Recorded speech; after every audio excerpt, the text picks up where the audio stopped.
안녕하세요. 커피앤톡입니다. 오늘도 와주셔서 감사드리고요. 바로 사연 읽어보겠습니다. 안녕하세요. 저는 아토피로 고생하는 아이를 두고 있는 엄마입니다. 아토피가 얼마나 고통스러운 병인지 아는 사람은 아실 거예요. 다 큰 어른도 괴로워하는 병인데 하물며 아이는 얼마나 아프고 괴로울까요? 전 그런 아이의 건강을 위해서 시골로 이사라는 큰 결단을 내렸답니다. 시골에서 생활하는 젊은 부부에게 면도 아닌 리가 붙는 시골로의 이사는 정말 쉽지 않은 결정이었죠. 하지만 그만큼 아파하는 아이의 옆에서 아무것도 해줄 수 없었던 제 자신이 너무나 싫었고 또 아이에게 미안했거든요. 우리 아이는 다른 보통의 아토피를 가진 아이들과는 다르게 증상이 조금 심한 편이었어요. 어쩌다 잘못해서 증상이 나타나는 날만 오면 잠을 자지 못해서 아이가 불면증이 생길 정도였죠. 심지어 몸이 가렵다면서 밤새도록 자기 피부를 긁어대니 저도 한눈을 팔 수 없었어요.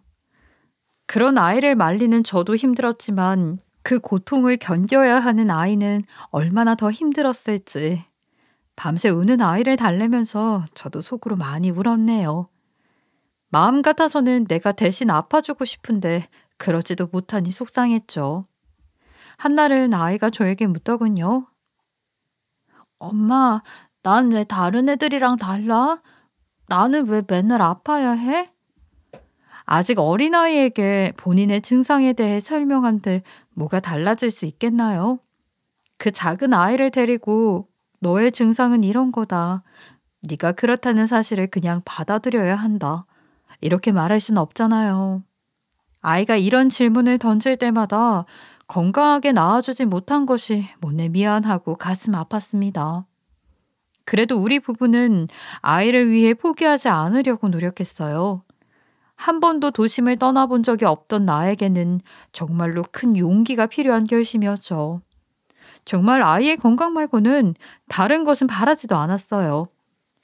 이사를 가기 전에는 항상 남편과 손을 맞대어 잡으며 말했죠.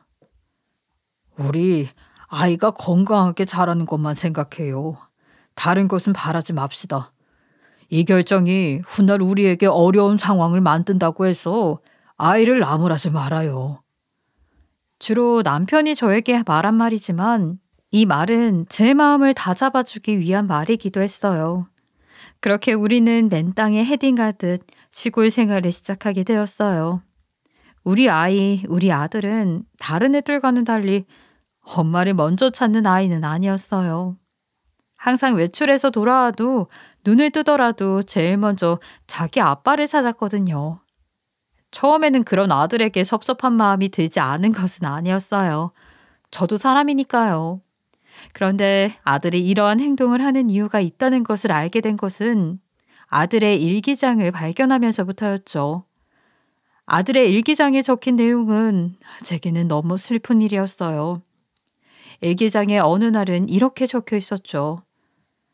엄마는 나를 사랑하지 않는 것 같다. 다른 친구들은 엄마에게 먹고 싶은 것을 말하면 맛있게 만들어준다고 했는데 우리 엄마는 늘 나에게 맛없는 음식만 먹으라고 한다.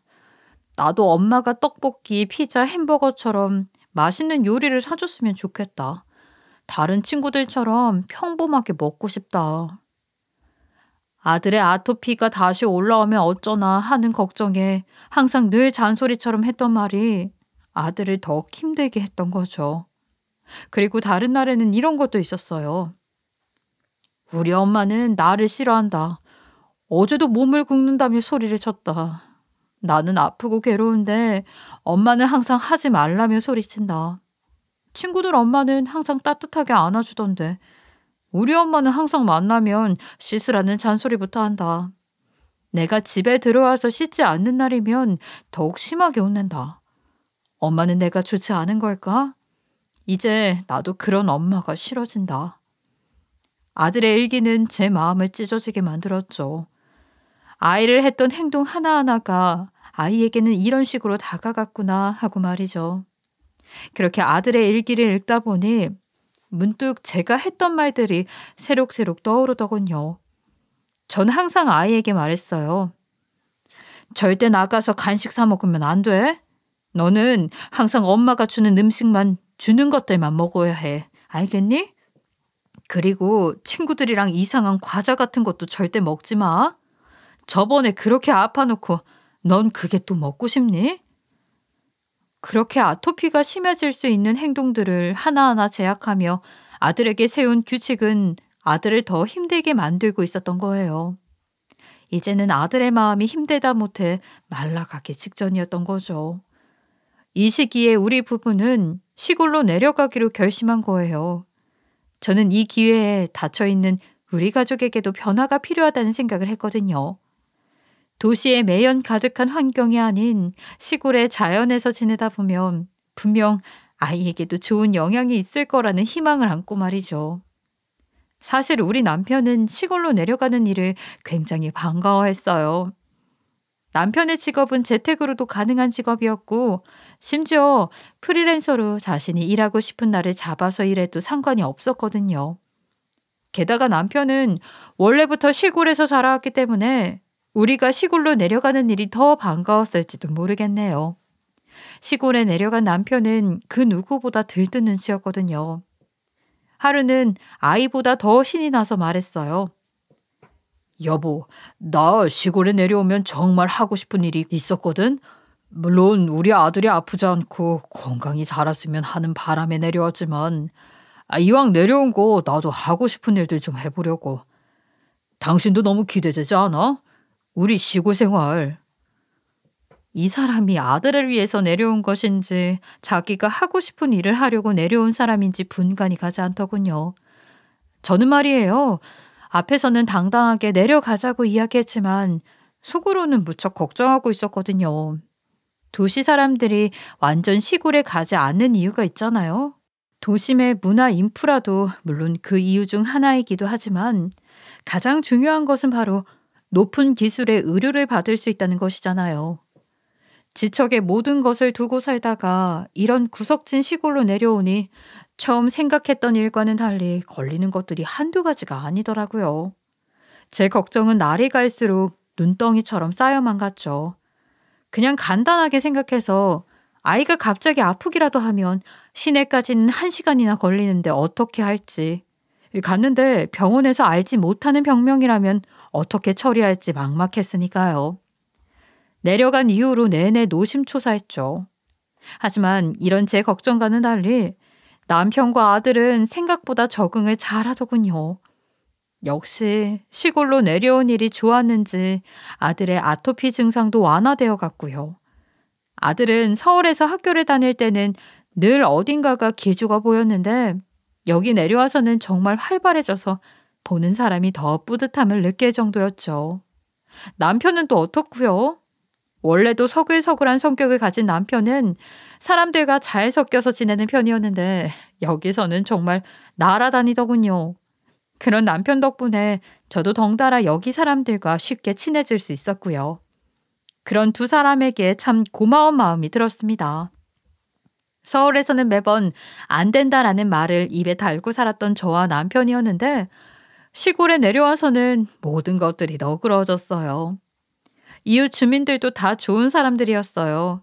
혹시라도 있을 텃세에 가슴을 졸이면서 내려왔지만 제 생각 같은 사람들은 없었고 오히려 우리 아들을 정말 귀여워하고 챙겨주려는 사람들이 더 많았죠. 심지어 아들이 밖을 뛰놀고 있으면 서로 우리 똥강아지 하면서 챙겨주기도 했고 제가 잠시 자리를 비우는 날에는 우리 아들을 서로 돌봐주겠다며 말하기도 했거든요. 그런 마을 사람들의 행동에 더 내려오기 잘했다라는 생각이 들었어요. 우리가 시골에 내려와서 지낸 지 1년이 넘었을 무렵이었어요. 시골에서는 모든 일을 집에서 스스로 해야만 했는데 여자가 혼자서 하기 힘든 일이 무척이나 많았어요. 하지만 일하는 남편에게 해달라고 말하기도 그래서 어떻게든 혼자 해보겠다고 낑낑거렸던 적도 많았어요. 그런데 그런 저를 보던 남편은 이렇게 말하더군요. 여보, 당신이 모든 일을 할 필요는 없어. 우리가 이렇게 내려온 일이 당신의 단독으로 결정된 일도 아니고 도시에서만 살던 당신이 어떻게 혼자서 시골 생활에 뚝딱 적응할 수 있겠어? 그러니까 본인에게 너무 힘들다, 이건 어렵겠다 하는 일은 나한테 기대요. 우리 부부인데 그 정도는 당연한 것 아니겠어? 남편은 제 고집에 끙끙거리며 일하던 저를 다독여주곤 했죠. 그리고 저울에 있을 때보다 훨씬 의지가 되는 사람으로 변해 있었어요. 마치 두 번째 신혼을 겪는 느낌이었어요. 우리 남편은요, 생각보다 손재주가 있던 사람이더군요. 집에서는 일하고 나면 움직이는 것을 싫어해서 몰랐는데 막상 이렇게 시골에 내려와서 뭐든지 본인의 손으로 해야 하는 일들이 많다 보니 알게 되었죠. 어느 정도냐 하면요, 시골에 와서 키우기 시작한 강아지 집을 본인의 손으로 뚝딱 만들어서 오질 않나. 가족이 앉아서 쉴 수 있는 곳을 만든다더니 평상을 하나 만들어 오질 않나. 집에 있는 웬만한 가구나 도구는 남편의 손에서 탄생했을 정도였거든요. 얼마나 신통방통한지 어느새 마을 사람들은 남편을 뚝딱이 아빠라는 별명으로 부르고 있더라고요. 전 옆에서 그런 남편을 보는 게 어찌나 뿌듯했는지 모릅니다. 남편이 이렇게 만들어주는데도 아들이 유독 떼를 쓰는 것이 있었어요. 바로 아들의 장난감이었는데 아들은 TV나 컴퓨터에서 어떻게 찾았는지 로봇 같은 것을 보면서 사달라고 생떼를 부리곤 했죠. 전 아들에게 장난감을 사주려고 했어요. 이렇게 시골로 내려온 것은 아들을 위해서라지만 아들이 가지고 싶은 장난감 하나 못 사주겠나 싶었거든요. 그래서 하루는 인터넷으로 아들의 장난감을 사기 위해서 이리저리 둘러보고 있었어요. 그런데 주문하려는 저를 보더니 남편은 말리는 거예요. 지금 여기서 애 건강시켜보겠다고 이렇게 내려온 건데 도시에 있던 것들을 사주겠다고? 당신이 이렇게 쉽게 아이 장난감을 사주고 시내에 나가고 싶다고 하면 얼른 데리고 나가고 하면 아이가 더 도시로 돌아가고 싶지 않을까? 예전에 자기 친구들과 놀던 때를 생각하면서 말이야. 그리고 아이에게 이렇게 완제품을 사주는 건 아이를 오히려 망치는 길이 될지도 몰라. 당신도 알잖아. 우리는 어렸을 때 원하는 것들이 있으면 뭐든 노력해서 얻었고 어떻게든 만들어서 사용하곤 했어. 그런데 지금은 어떻지? 우리 아들은 다른 집 아이들과 같이 그렇게 키우지 말자고 했었잖아. 그러니 불편하더라도 우리가 어떻게든 해결해서 손으로라도 만들어주자. 하는 데까지 해봐야지. 우리 그렇게 살고 싶어서 여기 내려온 거잖아. 남편의 말에 아차 싶었죠. 맞아요. 우리는 아이의 건강과 교육을 위해 이 시골로 오는 것을 결정했는데 아이가 가지고 싶다는 말에 눈이 멀어 남편과 했던 약속을 지키지 못할 뻔했으니까요. 쉽게 얻을 수 있는 것은 아들에게도 보람, 노력, 해결 방안 등 알려줄 수 있는 길을 막는 것이니까요. 저는 아들이 떼쓰며 가지고 싶다는 말에 마음은 아팠지만 참고 남편과 노력하기로 했죠. 그렇게 아들은 몇 날 며칠을 울면서 떼를 썼어요. 이러다 큰일이 나지는 않겠지라는 생각이 들 정도였죠. 하지만 어느 날부턴가 아들은 울지 않고 남편과 함께 속닥거리고 있는 거예요. 그리고 어디선가 실로 연결된 목각 인형 같은 것을 만들더니 그걸 가지고 놀고 있더군요. 전 그런 아이가 대견스러웠습니다. 그리고 아들과 같이 성장하는 사람은 또 있었어요. 바로 남편이었죠. 남편은 점점 까다로워지는 아들의 요구사항을 들어주기 위해서 계속 솜씨가 늘어가더니 이제는 아이의 보물지기를 만들어주겠다며 집 앞에 아이의 텐트까지 짓기 시작하더군요. 이때는 정말 저 혼자서 둘 사이에 끼지도 못하고 얼마나 섭섭했는지 몰라요. 저를 빼놓고 둘은 며칠을 머리를 맞대면서 고민하더니 집 앞에 이상한 모양을 가진 텐트를 만들어 놨더군요. 결과물이 흡족했는지 아들은 생각했던 대로야 하면서 신나했고 남편은 그런 아들을 뿌듯하게 쳐다보고 있었죠. 신나서 방방 뛰는 아들을 놔두고 제 옆에 온 남편이 이런 말을 하더군요. 우리 아들 참 장하지 않아? 내가 자기 장난감을 만들어주는 것을 보더니 자기도 같이 만들고 싶다고 해서 이번에는 이렇게 텐트를 만든 거거든. 자기가 직접 설계도 할 거라면서 안간힘을 쓰더니 이렇게 완성했고 이런 과정들을 직접 겪고 실패를 겪고 하는 것들이 하나의 교육 아니겠어? 어때? 당신도 우리 아들이 기특하지? 남편의 말에 저는 웃으면서 그렇다고 했죠. 아들이 흑투성이가 되어 뛰어다니든 말든 본인 집이 생겼다고 웃는데 아이에게 씻으라며 윽박을 지를 수는 없잖아요. 행복이 별건가? 여기 지금 이 순간이 행복이지 라는 생각이 들었죠. 다만 이렇게 즐거운 전원 생활이었지만 괴로운 일이 없는 것은 아니었어요. 바로 우리 시어머니 때문인데요. 시어머니는 옆 동네에서 살고 있었거든요. 그런데 성정이 워낙 사감 선생님 같은 분이라 굉장히 신경이 쓰였어요.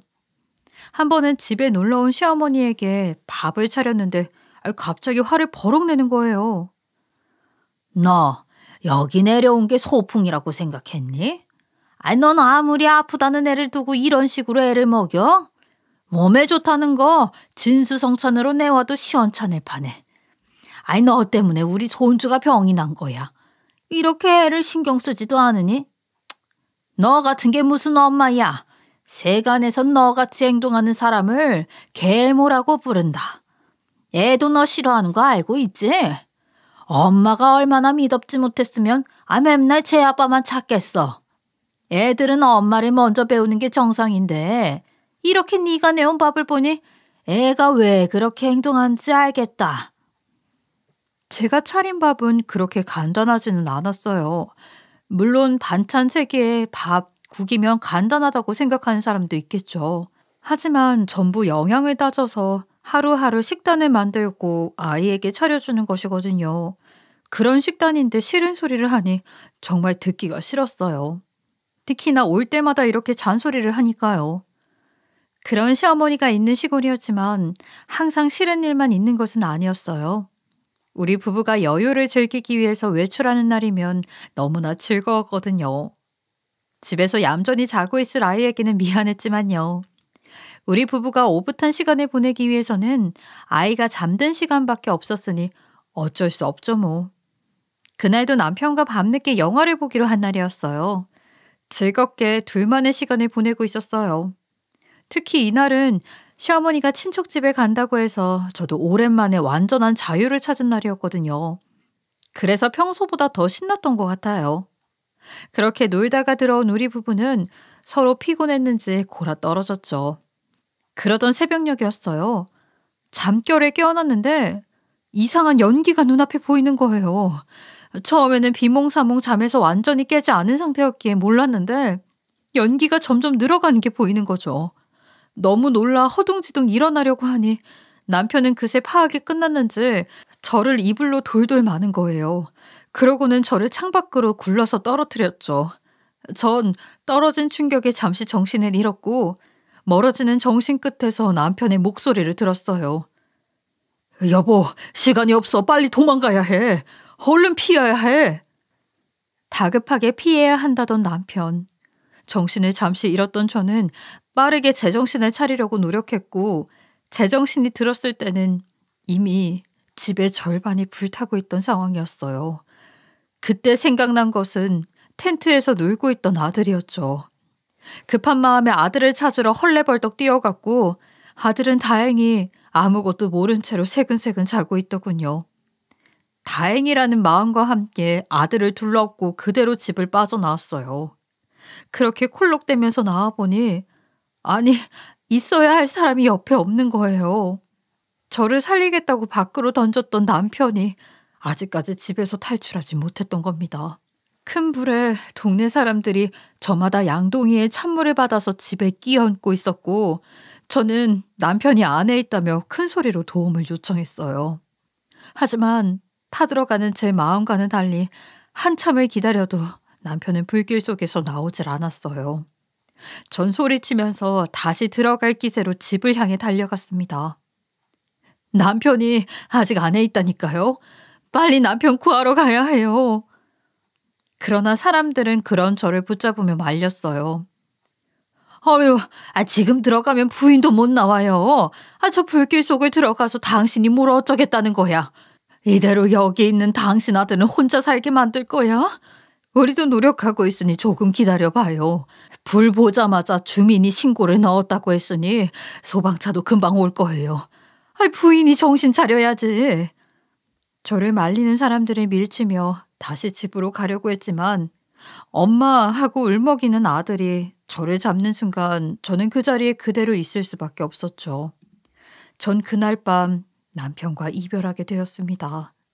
불렀다는 소방차는 생각보다 거리가 있었는지 빨리 오지 못했고 저는 활활 타오르는 불길이 내 남편을 집어삼키는 것을 그대로 보고만 있어야 했죠. 그때의 충격으로 전 한동안 말을 하지 못했어요. 실어증이 걸린 겁니다. 이건 꿈일 거야, 이건 현실이 아닐 거야 라고 속으로만 말하며 넋을 놓았어요.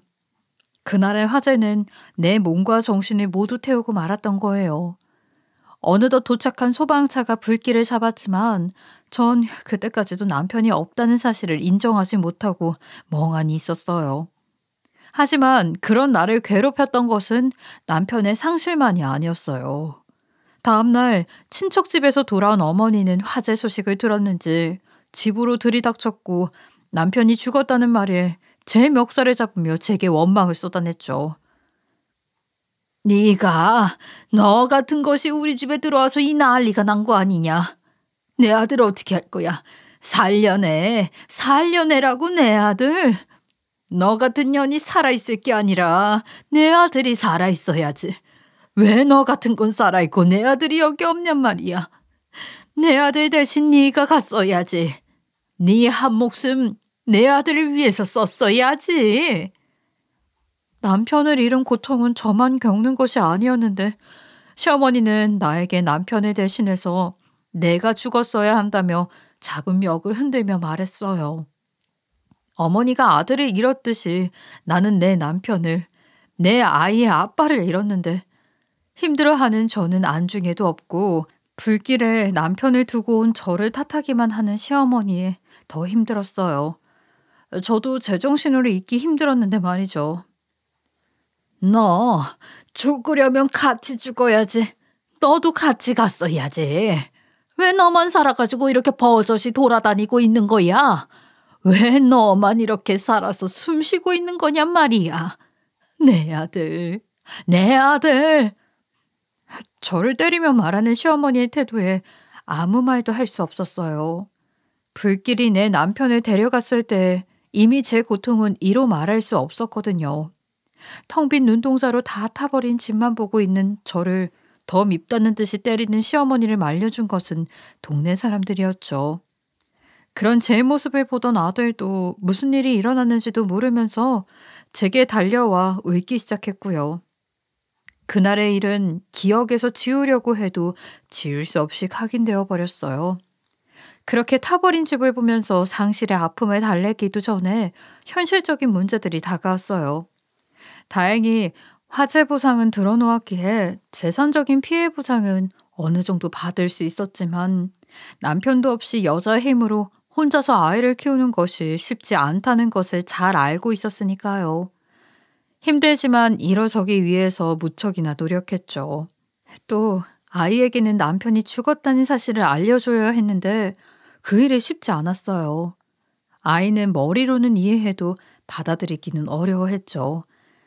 남편의 장례식에서도 아이는 왜 남편이 내 곁에 없고 저기 사진만 덩그러니 있는지 몇 번이나 물었어요. 그런 아이에게 어떻게 알려주었는지 저는 정신이 없어서 제대로 잘했는지도 기억이 안 나고요.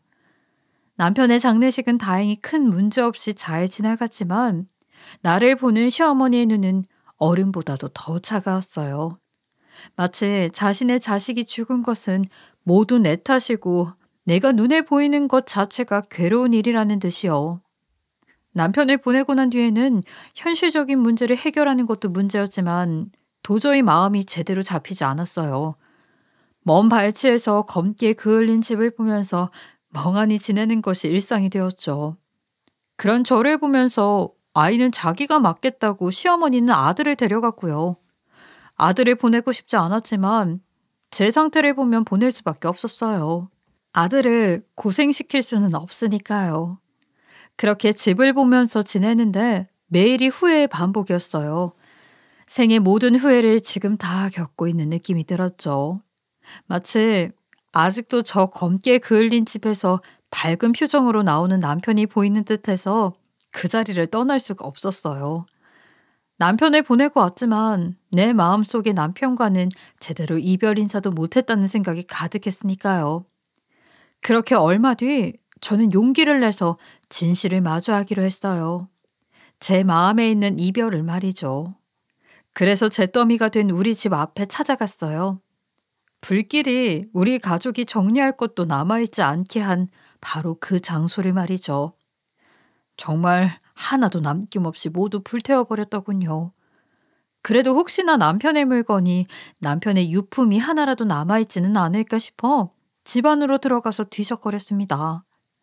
아내는 이미 화재의 원인을 조사하기 위한 사람들이 다녀갔던 터라 여기저기가 들쑤셔져 있었지만 하나라도 건지고 싶다는 마음에 간절히 찾았죠. 그렇게 집안 곳곳을 찾던 저는 어딘가에 홀린 것처럼 집 마당으로 걸어 나갔어요. 그때 마당 어디선가 툭 무언가 떨어지는 소리가 들렸죠. 저는 혹시나 남편이 아닐까 싶어서 얼른 소리가 난 곳으로 뛰어갔어요. 하지만 보인 것은 남편이 만든 아들의 장난감이었어요. 아들과 전쟁놀이를 하면서 만들었던 그 무전기는 바로 남편의 작품 중 하나였어요. 어떻게 그 불길에서도 살아남았는지 모르겠지만 애써 찾던 남편의 물건이니 주워서 쟤를 툭툭 털 때였어요. 여보, 창고로 가야 해. 이거 들으면 무조건 창고로 가서 봐봐. 그 안에 내가 준비한 게 있어. 난 괜찮아. 난 괜찮으니까 당신도 내가 없다고 울지 말고. 내가 당신 웃는 얼굴을 제일 좋아하는 거 알지? 내가 없어도 우리 아들이랑 둘이서 잘 살아야 해. 당신은 혼자가 아니잖아. 애 엄마니까 씩씩하게 너 울지 말고 잘 살아. 부탁할게. 그리고 미안. 이렇게 먼저 가게 돼서. 사랑해. 무전기에서는 떠나보낸 남편의 목소리가 들려왔고 남편은 연기를 들이마셨는지 콜록거리면서 말을 이어나갔어요. 남편은 자신의 작품을 통해서 유언을 남긴 거였어요. 불길에 자신은 틀렸다고 생각했는지 아니면 자신의 죽음을 예상했는지 자신이 없어도 밝게 살아야 한다면서 자신이 준비한 것이 있다고 말하는 남편의 말은 언제나처럼 밝은 목소리였죠. 순간 눈에서 눈물이 흘렀어요. 전 제가 울고 있는지도 몰랐었죠. 그 자리에서 못이 박힌 듯이 펑펑 울었어요. 그리고 남편의 목소리를 계속해서 반복해 들었죠. 남편은 살아생전에 아들에게 무전기를 만들어주면서 제게 말했어요. 여보, 무전기는 원래 한쪽으로만 말을 전하는 거 아니야? 그런데 왜 이런 기능을 넣은 거야? 당신 하나만 알고 둘은 모르는구나. 남자애들은 말이야, 이런 것에 로망이 있는 법이야. 숨겨진 기능 같은 거 찾으면서 얼마나 재미있고 즐거워하는데 말이야. 당신이 이러니까 맨날 아들이랑 놀지도 못하고 맨날 싸우기만 하지. 이렇게 녹음 기능이 있으면 나중에 자기 비밀을 막 녹음해서 들려주기도 하고 그런다니까. 그런 게 또 얼마나 귀여운데. 나중에 여기다가 자기 비밀 이야기 녹음하면 내가 당신한테도 특별히 들려줄 테니까. 물론 우리 아들한테는 비밀이야. 알겠지? 그렇습니다. 남편은 남자끼리의 로망이라며 무전기에 녹음 기능을 넣었고 아들은 그런 무전기를 그냥 단순히 무전기로만 사용하고 있었거든요. 그런데 막상 비밀 이야기를 녹음한 사람은 이미 세상에 없는 내 남편이었던 거죠. 그래도 약속은 지켰네요. 비밀 이야기를 들려주기는 했으니까요. 정말 죽는 순간까지도 가정을 걱정한 남편이었어요. 자기가 죽어가는 마당에도 가족 걱정만 저렇게 남기고 갔으니까요. 전 그런 남편의 심정을 알 것만 같아서 한참을 그 자리에서 울었던 것 같아요. 그렇게 한참을 녹음된 남편의 목소리를 듣다가 창고로 가라는 남편의 말이 갑작스럽게 귀에 들려왔습니다. 그리고 정신을 차리고 남편이 말하던 창고로 뛰어갔죠. 남편의 작업실 창고는 집과는 조금 떨어진 곳에 있었어요. 그래서 이번 화재에서도 불이 번지지 않아 멀쩡하게 남아 있었죠. 남편도 그럴 것이라고 생각해서 제게 창고에 가보라고 했던 것 같아요. 두근거리는 마음을 가다듬고 도착한 창고의 문을 열어서 안을 보았죠. 거기에는 남편이 만들다가만 장난감에서부터 다 완성되어 여기저기 전시된 작품까지 다양한 것들이 있었어요. 그 작품들을 둘러보던 와중 남편이 했던 말이 떠올랐죠. 당신, 내가 왜 이렇게 아들 장난감에 집착하는 줄 알아?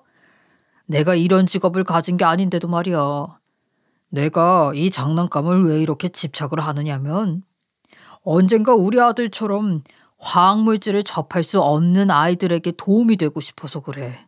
우리 아들도 예전에 가지고 놀던 것들 말고 지금 내가 만든 친환경 장난감을 가지고 놀고 나서는 좀 괜찮아졌잖아. 그래서 이걸 어떻게든 제품으로 만들면 우리 아들과 같은 어려움을 겪는 친구들도 재미있게 놀 수 있을 것 같아서 겸사겸사 비슷하게 만들어지는 장난감이 많아지면 더 좋고. 남편은 욕심이 없던 사람이었어요. 자신이 개발해서 제품을 내더라도 누구나 이걸 사용할 수 있게 만들고 싶다고 항상 말했거든요. 그런 남편의 작업대에는 종이 뭉치가 올려져 있더군요. 이게 뭔가 싶어서 본 저는 놀라고 말았어요. 첫 번째 장에 있는 것은 남편이 과거에 말했던 친환경 장난감의 특허권이었거든요. 그리고 그 아래에는 특허권과 함께 제품 출시에 대한 계약서가 한 장 있었고요.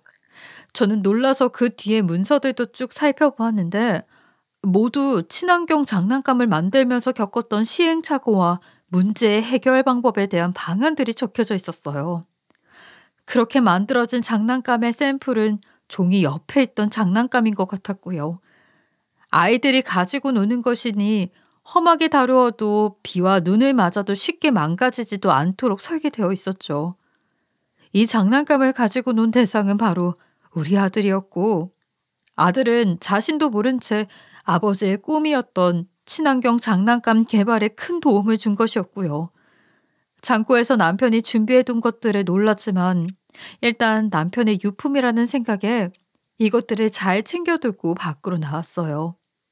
제가 그것들을 발견한 지 얼마 지나지 않아서 한 업체에서 저를 찾아왔죠. 바로 남편의 제품을 출시하기로 했던 계약서에 적힌 업체였어요. 업체는 남편의 죽음에 대한 소식을 들었는지 저에게 의미 있는 제안을 하나 제시하더군요.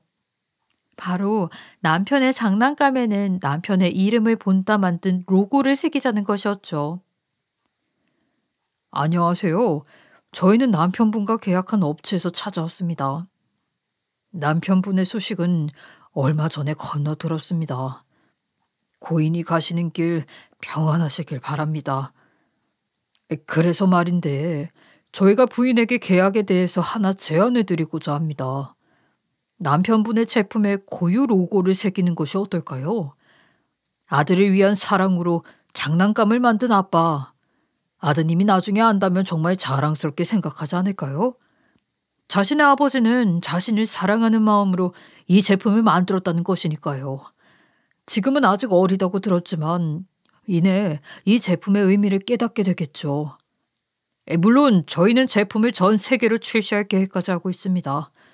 이에 대한 계약금과 수익금은 부인에게 드릴 거고요. 원래는 업체 로고를 사용하는데 이번에는 특별히 남편의 이름까지 딴 로고를 넣어서 출시하자는 업체의 말에 정말 감사했어요. 업체의 사장님은 이 제품이 나중에 저희 아들에게도 좋은 의미가 될 수 있게끔 하는 게 좋지 않겠냐고 말하는데 저는 많은 배려에 어떻게 답해야 할지 몰랐어요.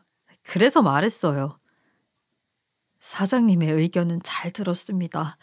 좋습니다. 사장님이 말한 대로 제품 출시를 진행해 주세요. 우리 그이도 하늘에서 만족하면서 웃을 겁니다. 이 계약은 본인의 꿈의 첫 발걸음이나 다름없으니까요. 지금은 옆에 없지만 아들도 점점 커가면서 자신의 아버지가 어떤 마음으로 이 제품을 만들게 되었는지 알게 되겠죠. 이렇게 출시하게 된 제품은 생각보다 오랜 시간이 걸렸어요. 설계도는 있었지만 해당 프로젝트를 진행할 당사자가 자리에 있지 않았으니까요. 업체에서는 남편의 제품을 만들 전문가와 함께 제작을 진행했고 몇 년이 흘러 남편의 제품은 세상에 첫 발을 내디뎠죠. 바로 남편이 설계한 아이들을 위한 캠핑 세트가 말이에요. 남편의 설계도를 살펴본 전문가는 이렇게 말했어요.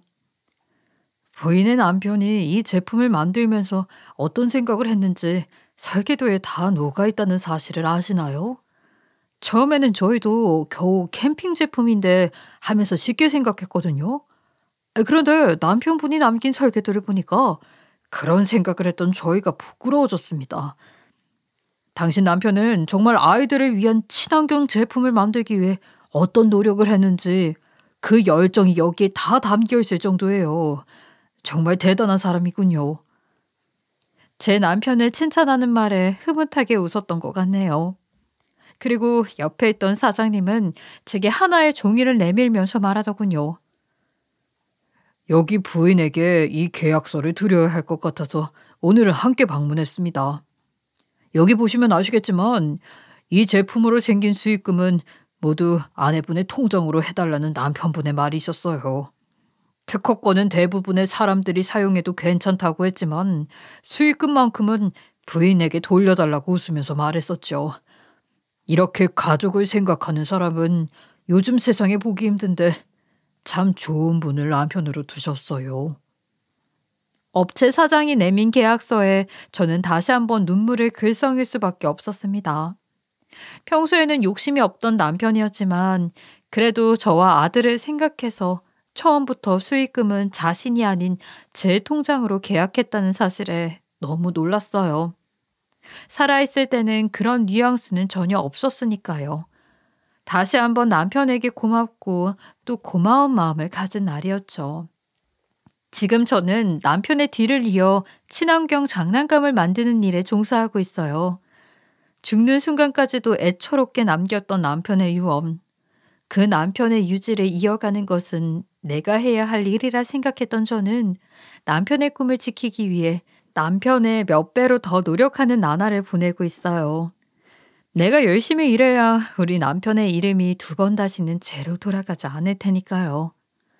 최근에는 시어머니가 데려간 아들도 다시 데려와서 함께 지내고 있어요. 몇 년 동안은 남편의 제품 출시에 몰두했던 터라 아들에게 많은 관심을 주지 못했었거든요. 퇴근 후 시댁으로 가서 매일 아들을 보았지만 다시 아들과 함께 살기에는 사정이 부족했어요.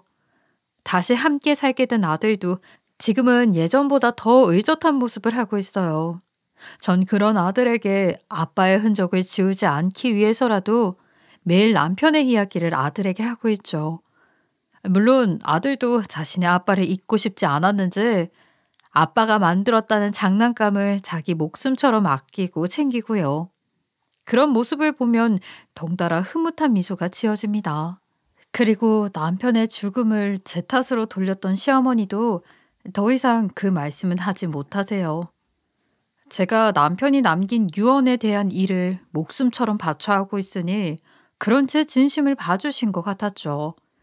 모든 걸 포기하고 삶조차 포기할 수 있는 상황임에도 불구하고 하늘로 간 남편의 일들을 마무리하려는 제게 고맙다는 말까지 하셨어요. 애미야, 일전에 내가 모진 소리 한 건 속상해서 그런 거 이해하지? 자식 잃은 어미 마음 이해해줘라. 나도 그땐 제정신이 아니었고 눈이 돌아갔어. 그러니 너한테 그런 말을 한 거야. 미안하다. 아니에요, 어머님. 어머님 마음 모르는 거 아니에요. 당연히 그러실 만하죠. 하지만 저도 남편을 잃었고 우리 아이는 아빠를 잃은 거잖아요. 소중한 사람을 잃은 사람들끼리 서로 위로하며 잘 지내요, 어머님. 그래야 남편도 편안히 눈을 감을 수 있을 거예요. 이 나이를 먹어도 아직도 어른이 못 된 것 같구나. 죽은 내 아들을 위해 일해줘서 고맙구나. 네 말대로 우리 서로 미워하지 말고 하루를 살아도 서로 아껴주며 행복하게 살자꾸나. 시어머니의 진심 어린 사과와 다짐을 듣고 저도 시어머니를 용서하기로 했어요. 그리고 얼마 전에는 아들과 함께 남편의 묘에도 갔다 왔어요. 아들은 거기에서 아빠가 만든 장난감이 지금 세계에서 판매되고 있어요 하면서 자랑 아닌 자랑을 하더군요. 그런 아들이 기특해서 머리를 쓰다듬고 저도 속으로 남편에게 고맙다고 자랑스럽다고 칭찬에 듬뿍 해주었답니다. 언젠가는 아들이 더 커서 자신의 아버지의 뒤를 이으려고 한다는 말을 하지 않을까 싶네요. 가족을 사랑하는 마음, 물론 모든 가정이 그러하겠죠. 우리 가족도 그런 일반적인 가족 중에 하나고요. 긴 이야기를 주저리 털어놓게 되었지만 우리 가족의 이야기를 듣고 나서 여러분들도 가족의 소중함을 다시금 느끼셨으면 하는 바람입니다. 힘든 시간이 있더라도 언젠가는 해가 뜰 날이 있으니 포기하지 마시고 오늘 하루도 행복하세요. 제 이야기를 끝까지 들어주셔서 감사합니다. 지금까지 커피앤톡이었습니다. 오늘도 끝까지 함께 해주셔서 감사하고요. 다음 영상으로 또 찾아뵙겠습니다.